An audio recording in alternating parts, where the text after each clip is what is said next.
राजधानी देहरादून में traffic jam की समस्या दिन पर दिन विकराल रूप लेती जा रही है।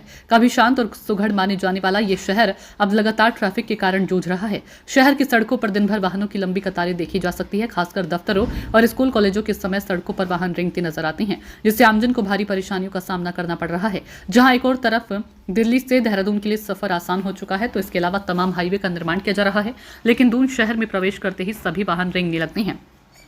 इसी बीच चारधाम यात्रा और टूरिस्ट सीजन की शुरुआत में पुलिस और प्रशासन के सामने बड़ी चुनौती खड़ी कर दी है।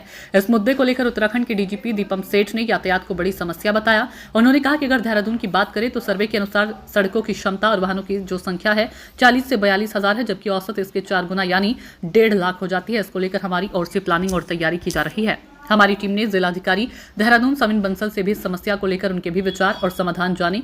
बंसल ने भी ट्रैफिक व्यवस्था सुधारने को लेकर कई महत्वपूर्ण कदम उठाने की बात कही। उन्होंने बताया कि शहर में कई ऐसे जंक्शन थे जहां ट्रैफिक लाइट की व्यवस्था नहीं थी। हमने ऐसे 11 जंक्शनों की पहचान कर वहां ट्रैफिक लाइट इंस्टॉल कर दी है। इसके अलावा ट्रैफिक लाइट को आर्टिफिशियल इंटेलिजेंस के माध्यम से एनेबल करने की योजना पर भी काम किया जा रहा है। साथ ही ऑटोमेटिक पार्किंग सिस्टम विकसित करने की दिशा में भी काम जारी है, ताकि सड़क किनारे की अव्यवस्थित पार्किंग पर रोक लगाई जा सके। हमारे संवाददाता ने ग्राउंड जीरो पर ऑटोमेटिक पार्किंग की जानकारी भी ली। देखिए हमारे संवाददाता की ये खास रिपोर्ट।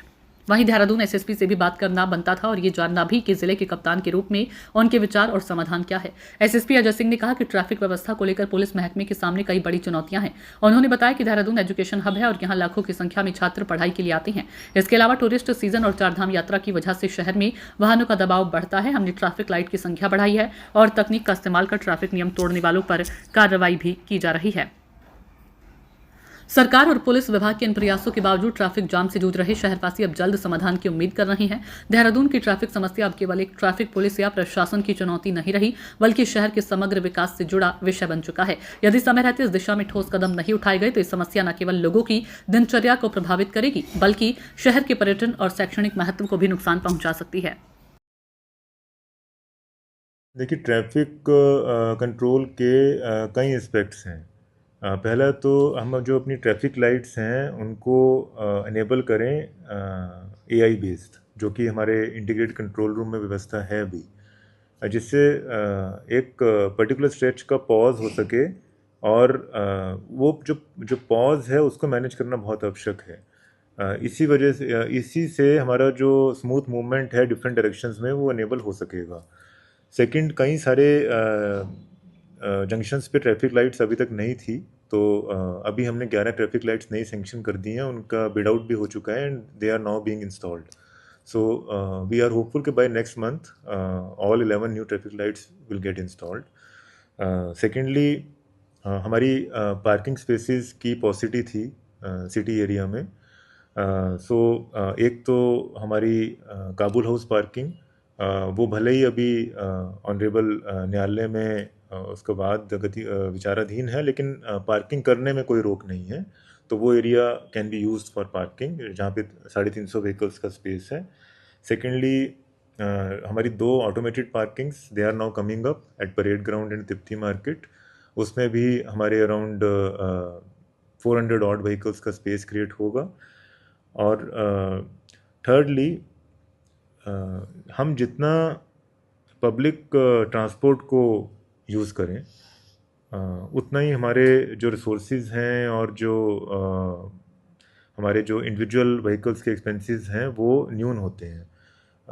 स्मार्ट सिटी बसेस के साथ साथ अब तो now we are switching on to EV autos, EV rickshaws, EV buses.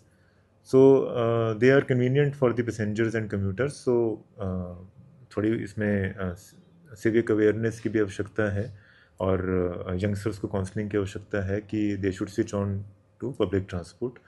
तो ये कुछ बहुआयामी एस्पेक्ट्स हैं, इन सब को हमें इनकलकेट करना पड़ेगा to reduce traffic nuisance in our city. राजधानी में एक बहुत बड़ी चुनौती है, खासकर जब जिस तरह की जैसे हमारे टूरिस्ट का सीजन शुरू हो जाएगा, चारधाम यात्रा भी शुरू होती है, कांवड़ भी हरिद्वार में चलता है, बहुत सारे तीर्थयात्री और श्रद्धालुगण भी आते हैं और जैसा कि आपको पता है कि एजुकेशन हब है राजधानी, यहाँ विभिन्न तरह के स्कूल कॉलेजेस भी हैं, जहाँ पर हज़ारों लाखों की संख्या में स्टूडेंट्स भी यहाँ पर का आवागमन भी रहता है। इसको देखते हुए अभी जो हमने नए सिस्टम लगाए, ट्रैफिक लाइट्स को बढ़ाया है, हमारे ऑटोमेटिक कैमरे में जो है चालान भी किए जा रहे हैं। ओवर स्पीडिंग के लिए अलग अलग लगाए गए, जहाँ ऑटोमेटेड ओवर स्पीडिंग की गाड़ियों को भी हम ट्रैक करते हैं और उनका चालान करते हैं। साथ ही साथ ड्रोन से भी मॉनिटरिंग करके उनके भी चालान किए जा रहे हैं। लेकिन आने वाली जो नई नई टेक्निक्स हैं, जैसे देखा जाए आर्टिफिशियल इंटेलिजेंस है और भी बहुत सारे नए टूल्स आ रहे हैं, जिसके माध्यम से ट्रैफिक रेगुलेशन की बात का विचार अभी चल रहा है। जो हम डायरेक्टरेट लेवल से भी, ट्रैफिक डायरेक्टरेट लेवल से भी डिस्कशन चल रहा है। साथ ही साथ इसको जिला प्रशासन में भी इसको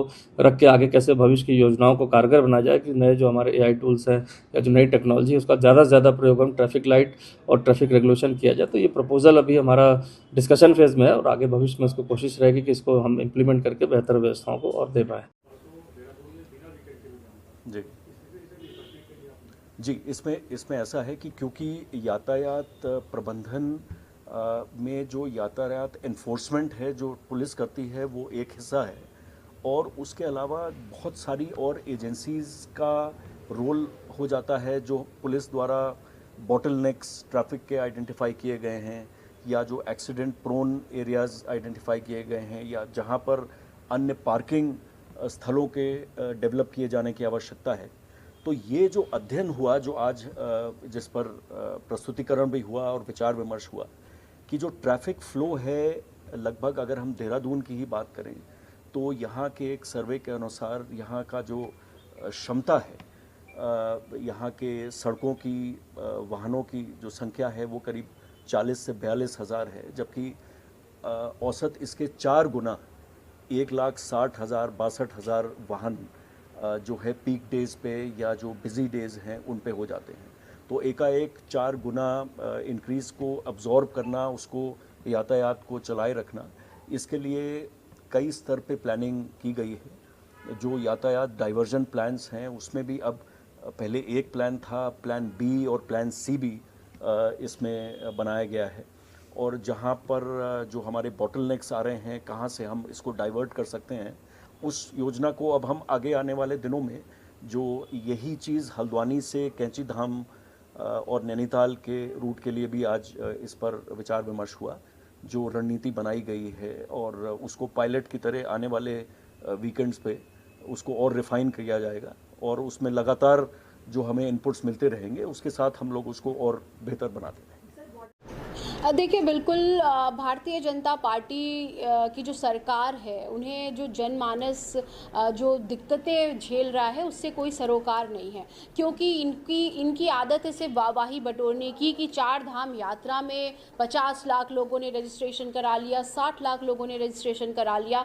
ये सिर्फ इनका बखान कर रहे हैं। सरकार ये जवाब दे कि अभी तो ये सिर्फ सीज़न है, जो टूरिस्ट मसूरी जा रहा है, धनौल्टी जा रहा है, चक्राता जा रहा है और हिल स्टेशन जो हमारे हैं वहाँ जा रहे हैं, उसके बावजूद भी आज स्थिति इतनी विकट है कि आपको लगता है आप गाड़ी चला नहीं रहे हैं, गाड़ी रेंग रही है। और यही वजह है कि कांग्रेस पार्टी ने सवाल किया कि आपकी 4 धाम जो तैयारी है, 4 धाम यात्रा की, वो कैसी है, उसका जवाब दीजिए। तो सरकार के पास जवाब नहीं है।